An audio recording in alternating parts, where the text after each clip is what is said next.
భారతదేశంలో అత్యంత వెనుకబడిన గిరిజన సమూహాలు, ప్రత్యేక దుర్బల గిరిజన సమూహాలు, వీరినే పీవీటీజీఎస్గా పేర్కొంటారు.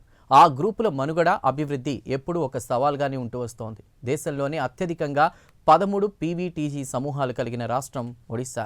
ఆ సమూహాల భవిష్యత్తు గురించి చర్చించేందుకు భువనేశ్వర్ లోక్ భవన్లో ఒక ప్రత్యేక కాంక్లేవ్ నిర్వహించారు. విధాన నిర్ణేతలు, పరిశోధకులు, స్వచ్ఛంద సంస్థల ప్రతినిధులు, గిరిజన సమాజ సభ్యులు ఒకే వేదికపైకి వచ్చి అనేక కీలక అంశాలపై చర్చించారు. మరి ఏ అంశాలపై చర్చించారు, ఎలాంటి నిర్ణయాలు తీసుకున్నారు, ఈ స్టోరీలో చూడండి.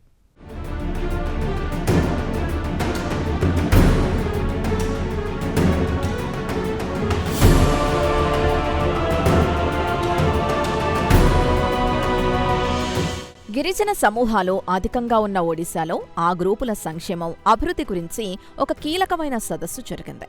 ఈ సదస్సు ట్రైబల్స్ కోసం ఎలాంటి చర్యలు చేపట్టాలనే విషయంలో దేశంలోనే మార్గదర్శకంగా ఉంటుందేమోననే వ్యాఖ్యలు వినిపిస్తున్నాయి. Particularly vulnerable tribal groups of Odisha way head పేరుతో భువనేశ్వర్లోని లోక్ భవన్లో ఈ కాంక్లేవ్ జరిగింది. Lok Bhavan tribal cell, scheduled కులాలు, షెడ్యూల్డ్ తెగల పరిశోధన, శిక్షణ సంస్థ సంయుక్తంగా ఈ సదస్సు నిర్వహించాయి. ఒడిశా గవర్నర్ హరిబాబు కంభంపాటి ఈ కార్యక్రమానికి ముఖ్య అతిథిగా హాజరై పీవీటీజీల సమగ్ర అభివృద్ధి కేవలం సామాజిక బాధ్యత మాత్రమే కాదని అది జాతీయ అవసరమని అభిప్రాయపడ్డం విశేషం. ఇక ఈ సదస్సులో రాష్ట్రంలోని అన్ని గిరిజన సమూహాల ప్రతినిధులు హాజరవడం రాష్ట్ర గిరిజన జాతుల సాంస్కృతిక వైభవాన్ని చాటినట్టయింది.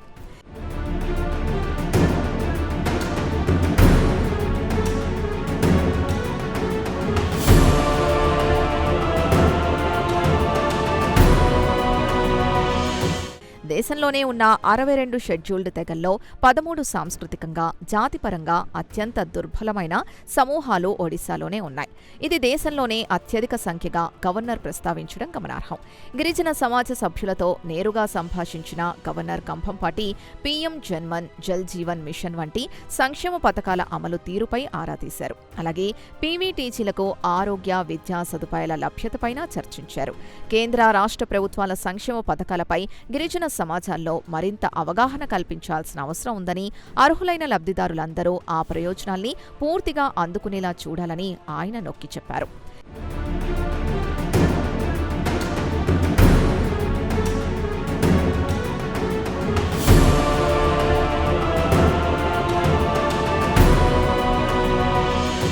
ఇక ఈ కాంక్లేవ్లో పరిశోధకులు, ఆచార్యులు, ఎన్జీఓ ప్రతినిధులు, గిరిజన సమాజ సభ్యులు పెద్ద సంఖ్యలో పాల్గొన్నారు.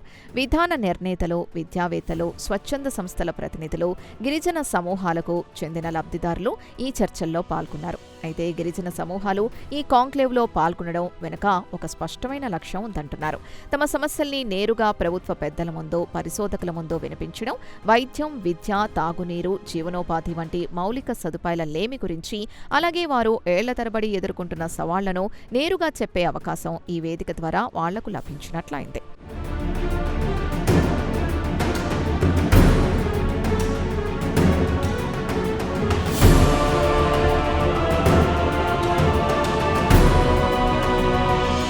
ఒడిశాలోని 13 సమూహాల్లో పౌడి భుయ్యా, జువాంగ్, సౌరా, లాంచియా సౌరా, ముంకిట్టియా బిర్హోర్, కుటియా కొంధ, పోండో, దిడాయ్ లోథా, చుక్టియా భుంచియా, డోంగ్రియా కోంద్ వంటి సమూహాలున్నాయి.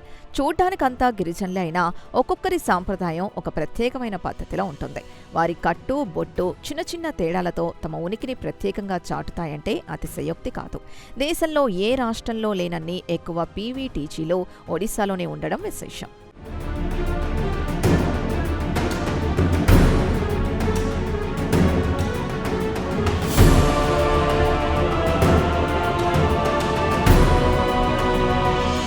ఈ కాంక్లేవ్ కేవలం ఒక చర్చా వేదికగా మిగిలిపోకుండా భవిష్యత్ విధాన రూపకల్పనకు పునాదిగా మారే అవకాశం ఉంది.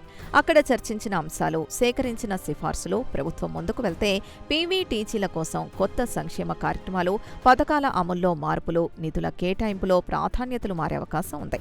అంతేగాక గిరిజన సమూహాల సాంస్కృతిక వారసత్వ పరిరక్షణకు సంబంధించిన కార్యక్రమాలు మరింత విస్తృతమయ్యే అవకాశాలు మెండుగా ఉన్నాయంటున్నారు.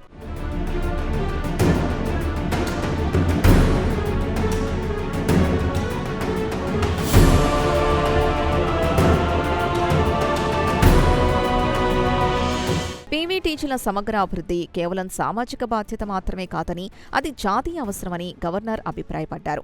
వారి సాధికారత ద్వారానే వికసిత్ ఒడిశా, వికసిత్ భారత్ లక్ష్యాలు మరింత బలపడతాయన్నారు. కాంక్లేవ్కు హాజరైన వేరువేరు ప్రతినిధులు కూడా ఈ కాంక్లేవ్తో గిరిజనుల జీవితాల్లో స్పష్టమైన మార్పులు రావడం ఖాయమన్న అభిప్రాయాన్ని వ్యక్తం చేయడం విశేషం.